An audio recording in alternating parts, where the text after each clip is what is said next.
Frame 24. Frame 24. Frame 24. Frame 24. Frame 24.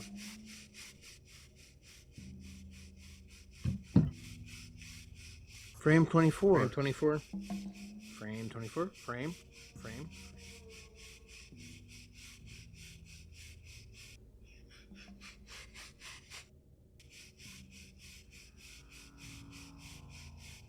Frame 24.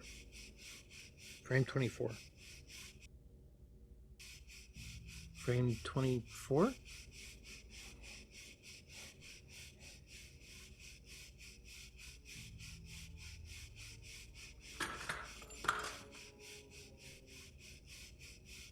Frame 24.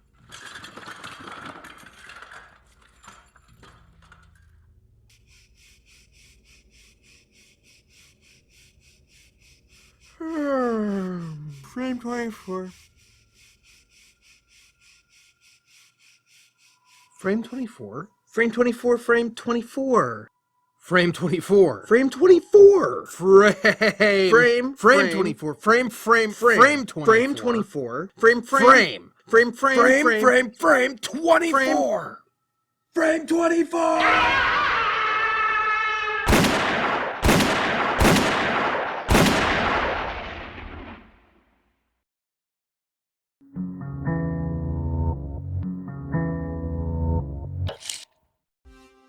This video is sponsored by Trifectura, your source for hardware, housewares, cleaning products, and office supplies.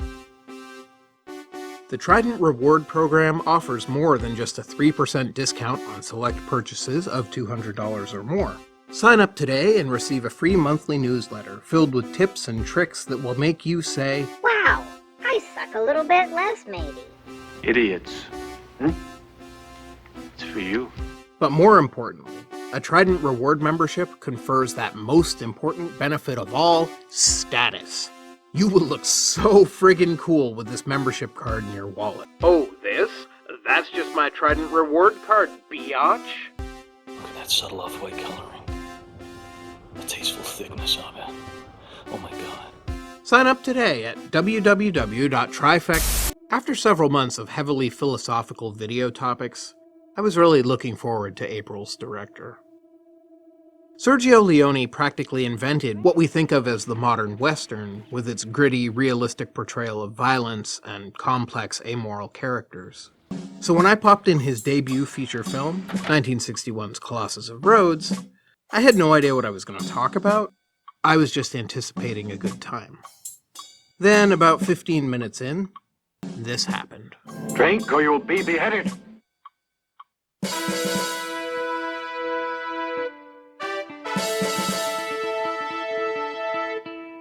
In an otherwise unremarkable sword and sandal film, Leone drops what feels immediately like a classic Western standoff.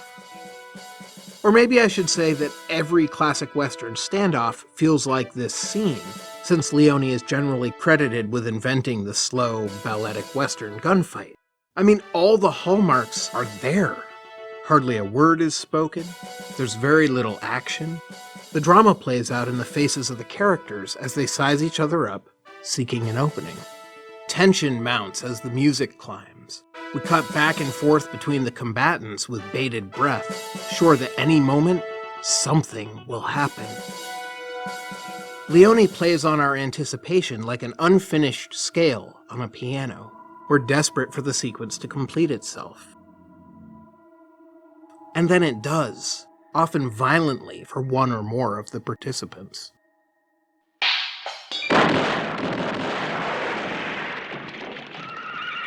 You'll often hear that the cuts in Leone's standoffs come faster and faster as we approach the climax, but this isn't really the case. Rather than being dictated by a maxim such as speed up the cuts near the climax, the pacing and content of these shots is determined by the story of the sequence itself. Leone's standoffs often conform to a basic 4-part structure, similar to the 3- or 5-act structures that screenwriting how-tos usually suggest for shaping the overall story of a film. A. Setup and challenge. B. The confrontation begins. C. The conflict intensifies and concludes. D. The aftermath. In a well-proportioned sequence, we can often find an approximation of the divisions between the different parts by simply taking the length of the sequence and dividing it by 4. Realistically, most sequences won't fit the model perfectly, but dividing the total time into fourths at least gives us a ballpark for where to start looking for the dramatic shifts in the sequence. Beyond those basic guidelines, each Leone standoff is actually put together quite differently. A Fistful of Dollars was Leone's second film and his first Western starring Clint Eastwood. The film follows Joe, a drifter who plays rival gangs against one another in order to save an innocent family caught in the middle of their turf war. Let's look at a scene from early in the film. Looking to impress Don Miguel Rojo, Joe confronts 4 of John Baxter's men, ultimately gunning them down. Our principal characters within the scene are Joe and Baxter's men. The other characters in the sequence are merely onlookers. Their shots are used to heighten our anticipation, both by mirroring and amplifying our feelings of suspense, and by prolonging the time over which the sequence's few bits of action take place. But the sequence is really a job interview of sorts. Joe is showing a potential employer what he's capable of. As such, this is really his scene, rather than a contest between 2 equal forces. And if we compared the amount of time he spends on screen to that of Baxter's men, we see that, by and large, the camera remains on him, while his opponents are reduced to mostly reaction shots. Joe holds all the cards. Applying the 4-part structure to the sequence produces some interesting results as well. Part A, the setup, sees Joe announce his intentions to Don Miguel Rojo and begin moseying toward Baxter's. Both dramatically and mathematically, the 1/4 mark hits just as Joe passes the saloon, although the math places the mark a few seconds earlier than I would from a storytelling point of view. This moment is interesting for several reasons. First, the previous scene established that the saloon is, in fact, exactly halfway between the Rojo's hacienda and the Baxter's house. As Joe passes the saloon, he's moving from the Rojo side of San Miguel to the Baxter side. Secondly, we know that the saloon is pretty much the last business in town. There's no other place for him to go between there and Baxter's. So the saloon doors function as kind of a point of no return. He can't change his mind now and duck into some other business. He's committed to the confrontation.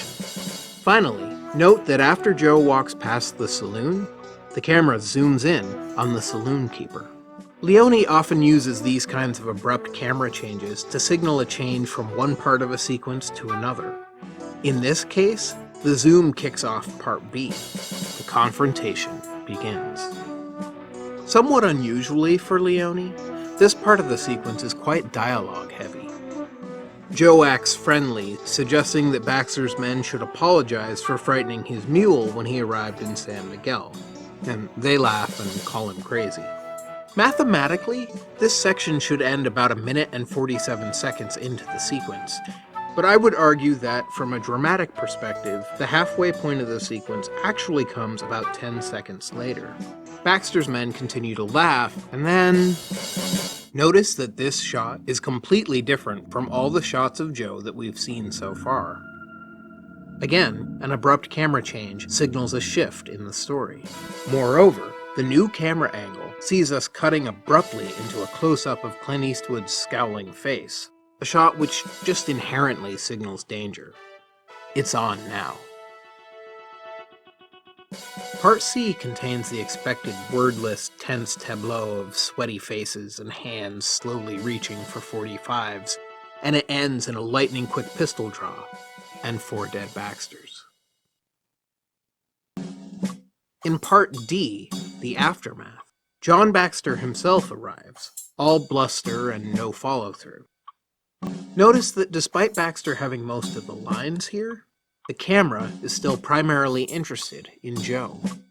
It's still very much his game as he walks away, his employment with the Rojos now assured. The encounter is thus settled, the scene wrapped up, and the seeds planted for the next event of the story. One final example. The climactic three-man duel from The Good, the Bad, and the Ugly. For me, this is one of the greatest sequences of any variety in all of cinema. The performances, Ennio Morricone's music, the editing by Eugenio Alabiso and Nino Baragli, Tonino Delicoli's incredible cinematography. I hope I said at least a couple of those names correctly. Leone himself, of course, deserves a share of the credit too, for marshalling these other masters and producing the end result, which is tense and graceful and it's just so fucking good. Anyway, the sequence once again follows our four-part structure, although here the math works even less well, so I won't bore you with it, except to point out that parts B and C are within a second of each other lengthwise. Dramatically, the sequence breaks down as follows. In part A, Blondie challenges the other two protagonists to a three-way duel, and after a moment's hesitation, they agree. Part B begins with an iconic wide shot as the three men take their places around the arena. The music reaches a false climax, then drops out. All is still a moment as they size each other up. Notice how the shots in this section proceed in an orderly and equitable fashion. All three men are shown in three-quarter shots, medium shots, close-ups. Their guns each get a moment of appreciation, and we're shown a series of two shots, allowing us to see each of the men in relation to the others. The shots don't always rotate through subjects in the same order. We might get Tuco, Blondie, Angel Eyes in one series, then Blondie, Angel Eyes, Tuco in the next, but everybody gets a turn. The overall impression is one of balance. This could go in anybody's favor. But now we cut to this shot. Like in our previous example, this dramatic shift in the camera work signals the beginning of Part C. Nothing in Part B looked anything like this. But unlike the halfway point from our Fistful of Dollars sequence, there are no congruent shots in what follows either. The shot's sole purpose seems to be to signal the arrival of a new phase in the confrontation. And indeed, Part C is very different. Gone are the orderly shots of each man in turn, presenting them on equal footing. We cut from character to character with no regard for whose turn it is, and from faces to hands to faces to guns without pattern. It feels chaotic. As the score hits a second, now genuine climax, our hearts climb into our throats. The shots run shorter during this part as well, which adds to the sense that we're barreling toward a conclusion. The average shot in Part B was about 5.5 seconds in length. In Part C, this drops dramatically to just over 2 seconds. This doesn't mean shots get uniformly shorter, though. If we look deeper, a more complex pattern emerges. In the first 50 seconds of Part C, shot times vary from under 1.5 seconds to nearly 4 seconds in length. Then, we see a series of 3 shots. Angel Eyes in close-up, his gun, his face again. The first 2 of these shots stretch to over 5 seconds in length. The third is considerably shorter.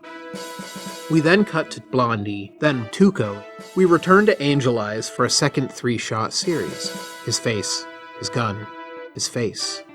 Again, the shots are longer than the one that precedes them, but they're shorter than the previous 3-shot series was. This pattern repeats again. Even shorter shots. It's almost as if these chunks of longer shots are speed bumps of sorts, trying to slow the action down, and failing. As Angel Eye's hand creeps toward the butt of his revolver, we get one extreme close-up of Clint Eastwood's hard, squinting eyes, and then the floodgates open.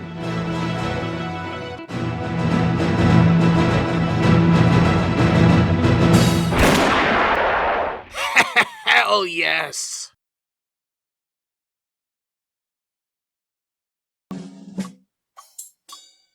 I don't know if Leone's films are required viewing in all film schools, but they definitely should be. There's so much to learn from analyzing his work. How to structure and pace your sequences, how music and silence and stillness can all contribute to mood, how to use framing and composition to help tell your story. It's all here in these movies. Plus, they're a heck of a good time.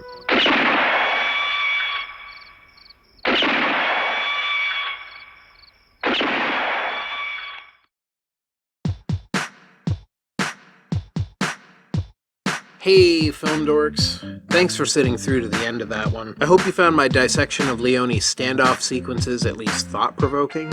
If you did, or if you think I'm reading too much into the minutia, please let me know down there. As far as the individual films, here's a list of my personal rankings. Overall, pretty solid, though I will admit I liked Colossus of Rhodes and for a few dollars more, a bit less than the others. Leone is a really interesting director. It's kind of a shame that he only got to make a handful of films over his career. Anyway, stay tuned for next month's video, part 2 of my little trip through Italy, as I explore the works of one of Italian cinema's most revered and distinctive filmmakers. Until then, stay safe, happy, and well. I'll see you on the flip side.